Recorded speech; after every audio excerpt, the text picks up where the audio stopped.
అక్షయ పాత్ర పాండవులకి ఎలా వచ్చిందో మీకు తెలుసా? This is Nagajyothi. Welcome to my channel SJM Myth Tales. పాండవులు వనవాసానికి వెళ్ళేటప్పుడు వారి వెంట చాలామంది వస్తారు. పాండవులు వద్దని చెప్తున్నా, దుర్మార్గులు ఉండే కావర రాజ్యంలో మేము ఇక ఉండలేము, మేము కూడా మీతో వస్తామని అంటారు. దాంతో పాండవులు వీరి అందరినీ ఎలా పోషించాలా అని ఆలోచిస్తూ ఉంటారు.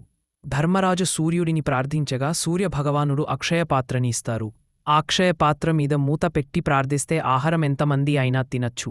అయితే అక్షయపాత్రకు ఒక నిబంధన ఉంది. దాన్ని ఎవ్వరు అయినా ఎక్కడ అయినా కడిగి బోర్లిస్తే దాని శక్తిని కోల్పోతుంది. ఇక ఆ రోజు నుండి దాని నుండి ఆహారం రాదు, కాబట్టి దీన్ని జాగ్రత్తగా కాపాడుకోండి అని చెప్పారు. అలా కొద్ది రోజుల పాటు పాండవులు అంతమంది బ్రాహ్మణులను పోషిస్తూ వచ్చారు. అదే సమయంలో కావరులకి అనుమానం వస్తుంది. పాండవుల దగ్గర ఏమీ లేదు, అయినా కూడా ఇంతమందిని ఎలా పోషిస్తున్నారు అని కోపంతో రగిలిపోతాడు. అప్పుడు అక్కడికి దుర్వాస మహర్షి వస్తారు. దుర్వాస మహర్షి పాండవులతో నేను స్నానం చేసి వస్తాను, ఈలోపు అన్ని సిద్ధం చేసుకోమని చెప్తారు. పాండవులు అందరూ కలిసి ఆతిథ్యానికి అన్ని సిద్ధం చేయమని ద్రౌపదికి చెప్తారు. దీంతో ద్రౌపది కంగారుపడి అక్షయపాత్రని కడుగుతుంది. అప్పుడు ఆ పాత్రలో నుండి ఆహారం రాలేదు.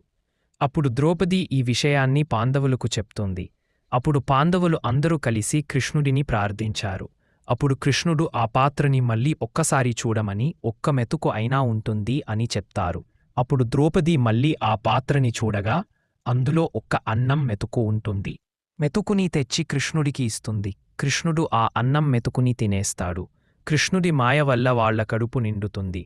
నది స్నానం చేసి వచ్చిన మహర్షితో పాండవులు ఆతిథ్యానికి రమ్మని చెప్పగా, ఈరోజు నాకు ఎందుకో కడుపు నిండినట్టు ఉంది, ఇక నేను తినలేను, ఇంకెప్పుడైనా వస్తాను అని వెళ్ళిపోతారు. ఈ వీడియో కనుక మీకు నచ్చితే జై శ్రీకృష్ణ అని కామెంట్ చేయండి.